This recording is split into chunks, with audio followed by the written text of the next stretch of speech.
Yes, sir, man. We live and we back. Welcome back to the Golden Goose DFS show. I am your host, Chandler Blakely, aka Goose.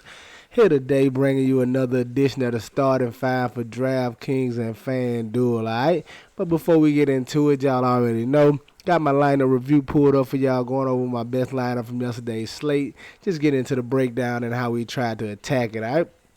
So while we getting into this for y'all, man, please hit that subscribe button if you're new to the channel. Definitely everybody in the sound of my voice hit that like button because why not hit it? All right, and we're going to get into this for y'all, man, all right? Yesterday, man, was a slight day, Friday nights, man. Y'all know I be working the bar, so just one lineup on DraftKings, one lineup on FanDuel. This is my best lineup on DraftKings, a $12 single entry. We came in 88th place with almost a triple up over here. My best lineup put up $299, right at 300. If you caught the starting five, you'll see this is it right here within this lineup. But let's start at the top. I went Terrence Mann at the 5K right here, 12% on. This was a last-minute ad. Once I saw that Giddy was out, I liked SJ, but I also like Mann right here in this spot. Because I figured he could see increased run. He moved into the starting lineup with no Giddy right here, and that 12% on, man, in the game that gave us an overtime. He gave us a nice return at 40 DK points here. At the shooting guard, Lonnie Walker, 3,900, guy who had been getting minutes. Undoubtedly, the double overtime saved his performance over here. He gave I think he had like 18 points at the end of regulation or something like that. But both of the overtimes combined, he got us to almost 30 DK points. So it ended up working out, but it almost killed us right here. And he was kind of chalky in this contest. At the small four, I went Buddy Hield, 6,300. I knew Brogdon was coming back, but I felt like Hill was still going to be in the starting lineup. And he's a guy that shoots no matter what. If you look at him with the Sacramento Kings, even when they had guys like Fox and Halliburton over there, he still took his shots. So I didn't I didn't see Brogdon coming back here with Halliburton, hindering him from getting his shots up. He had a nice game, 29 real-life points, gave us 50 fantasy points at 21% on here. Power forward, pardon me, guys. I went Scotty Barnes, 17% on. He was another last-minute ad right here. Once I seen OG Anunoby was out, I love Scotty Barnes. Knew he could play big minutes. I liked him at this price. And I know OG Anunoby being out will give him a few more shot opportunities, probably increase his usage a little bit. They got manhandled here by the Hornets, though. This one was over with early, but he gave us 38 DK points. Very solid for Scotty Barnes. Center spot, man, Isaiah Roby. Saw him move back into the starting lineup. He could have had a much bigger game right here, 4,300, but got into some early foul trouble, man. Picked up two quick ones. Got him at 8% on. I thought he was a nice pivot off of those Pacers bigs. The guys were looking at Brissett, Jackson, things like that over there. So I thought Roby was a nice pivot at 30 DK points right here. Very solid outing for him. Gave us a nice double-double. At the guard spot, man, Devin Booker, I told y'all yesterday. Just play him, man. He's 66% on over here. He was solid. Didn't give us I thought that you could pencil him in for 50. He gave us 46. Didn't kill us at 9,200, but definitely needed more from him, especially with the fact that he was super chalky over here in the single entry. And my other forward, Cam Johnson, another chalky play here, 51%, but I was okay with it. I told y'all he was a solid player, guy who looking to score. He only gave us 23 DK points, so didn't murder us, but didn't help us a whole lot. Just an okay outing for him. And then my pay-up option, man, the last guy down at the bottom, LeBron James, 43 fantasy point, man. I felt like he was in a nice spot going against these Clippers with no Anthony Davis.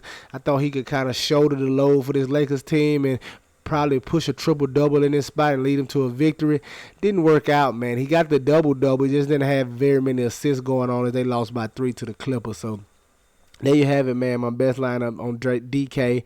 Right at 300 DK points, 88th place, man. Winning $35 over here. Let's go see what the winner did and who took it down over here. HVAC Hack. Okay, 96. HVAC Hack 96 put up a 340 basically. He had some Shea Gilders, some Booker. He had Booker in there as well. Hill, Okeke, Gafford, Alfred Payton. Oh, wow. He got it done with a 6. That's getting it done. Took it down the single entry with a guy who put up 6 fantasy points. Hey, nice lineup, man. Wow. Okay. Jalen Smith at 0.5% on, got him with 29. Okay, going back to the well over there. Kuzma, yep, he was just heavy in that Spurs. He had that Spurs Washington game, man. He was heavy over there in the double overtime game and the OKC Indiana game, man. The two overtime games got him there. But I ain't taking it down with a 6. Hey, congrats, man. HVAC Hack 96. All right, good takedown over here. Let's go look at FanDuel and see what we did over there.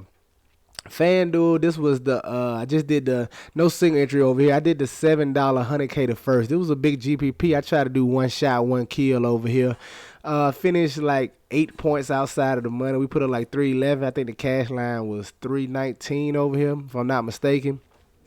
At the point guard spot, man, went Cole Anthony. I told y'all yesterday I thought their price was just too cheap for him in this matchup, especially with it being the highest total on the slate. He came in at 46% on, a little higher on than I expected him to be, especially on the 9 game yesterday. But 31 DK points, just okay, man. Little 5x. And then I expected a lot more from him, especially with that total being as high as it was.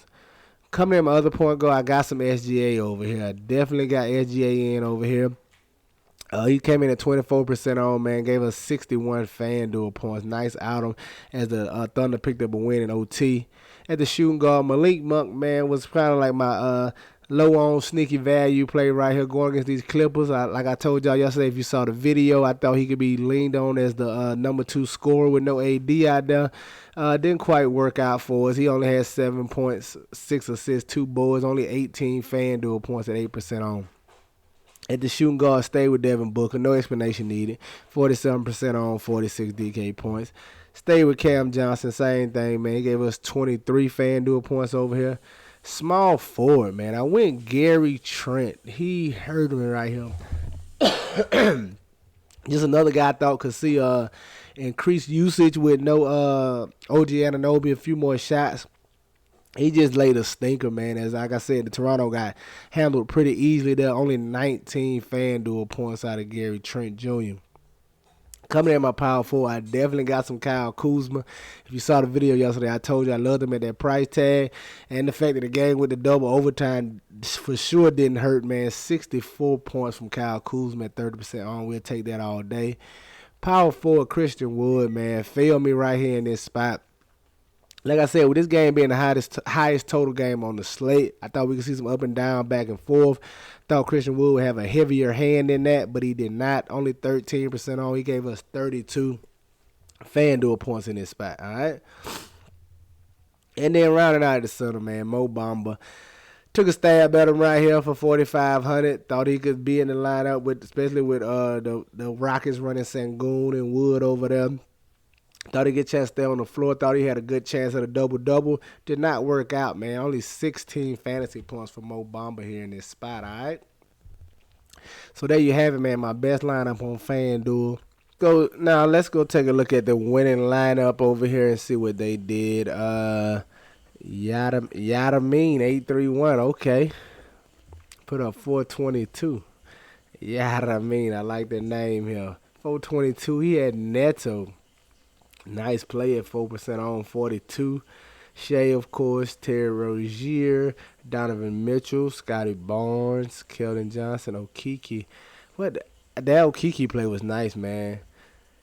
That Okeke play was nice. I don't know where you find that one from, but P.J. Washington and Jakob Poeltl. Okay. Interesting build here. Pretty sure this might have had to been optimized. I don't think nobody hand builds this right here, but nice win right there, Yadameen. Nice job taking down 100K. Let's get into today's slate, man, on this Saturday, all right? Pulled up, man. We got a nice little 6 game in here today, and it's tough right now, man. We're going to need some injury news, man. It's nothing that jumps out at me, nothing that I love other than Brandon Goodman right here on DraftKings. Outside of that, man, I don't think it's a play that I'm in love with tomorrow. It's going to be tough sledding over here tomorrow, but I like these lineups. I like the days like this. Hopefully there's no news. I'm hoping the slate stays just like this and there's no crazy news that opens up some obvious value outside of Goodwin. And you really got to put lineups together. These are my type slates right here where it's not no stars and screw up because it's a million value plays. When you really got to dig in and put a lineup together I think we got the potential for that here today. Like I said, barring any crazy news, hopefully it stays the same. But right now, the point guard at the top, Brandon Goodwin, man, I just think he's a free square, especially on DK. No Levert, no Garland, no Rondo. He's going to get all the minutes he can handle. I know it's the second night of a back-to-back, but he's going to see 30-plus minutes in this spot going against these Washington Wizards, who probably is a little winded, a little tired themselves at the double overtime game last night. So I think Brandon Goodwin is in a good spot to have a nice performance at his 4,200. Coming in as shooting guard, man, I want to look at Bogdanovich, 6,100 for the Hawks. He's been playing very well, man, very solid.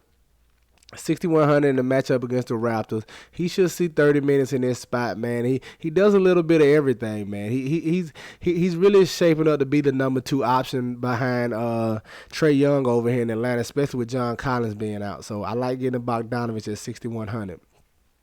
Coming in at small forward, I can go right back to my boy Scotty Barnes, man. He dropped $200. I believe OG Anunoby is out again. I think he had a broken ring finger on his right hand, so he may put a brace on and may try to play, but I don't know. They may neglect to let him sit out here in this second night of a back-to-back going against the Atlanta Hawks. We'll see. Scotty Barnes is in play regardless of OG Anunoby plays or not, because he's going to see 30. He's a starter that's going to see 30-plus minutes. You know how the Raptors do, but if he is out, I'm going to love Scotty Barnes right here. And he'll be one of the few plays. Him and Goodwin be one of the few plays I love tomorrow if the news stays like it is right now. But Scotty Barnes, 5,600, definitely like him. And my power forward, man, I want to look at Evan Mobley. Stand on that Cleveland side, man. No Garland, no Rondo. And I know Markin is back, but I think he's still on a minutes limit. They're going to have to lean on somebody for offense, man. It could be Mobley. It could be a nice spot for Kevin Love, too, but I don't trust his minutes over there. We'll see. But I like getting the Evan Mobley right here, especially at this 6,800 price tag. He's a guy that has double-double upside, and he can even get you a few blocks in here going against this Washington front court with not a lot of big bodies over there. So I like Evan Mobley in this spot, guys. Pardon me 1 second. Give me a little water there, sorry. All right, and then at my center spot, I want to look at Bam Adebayo, man, 8,400. I just like the price on him. Going against a matchup against the Spurs team, another team with who like the Wizards. They played them last night, coming off that double overtime game. I like the price on him. I'm not worried about this Spurs front court. Jakob Poeltl should not be able to check Bam Adebayo. He should be able to do what he wants here. You know, Bam is a double threat every time he steps on the court. Could get some blocks and some steals as well. So I like getting to him at his 8,400 price tag in his matchup against the Spurs. So there you have it, my starting five for DraftKings. Brandon Goodwin, Bogdanovich, Scotty Barnes, Evan Mobley, Bam Adebayo. All right? Let's go look at FanDuel and see what I'm liking over there.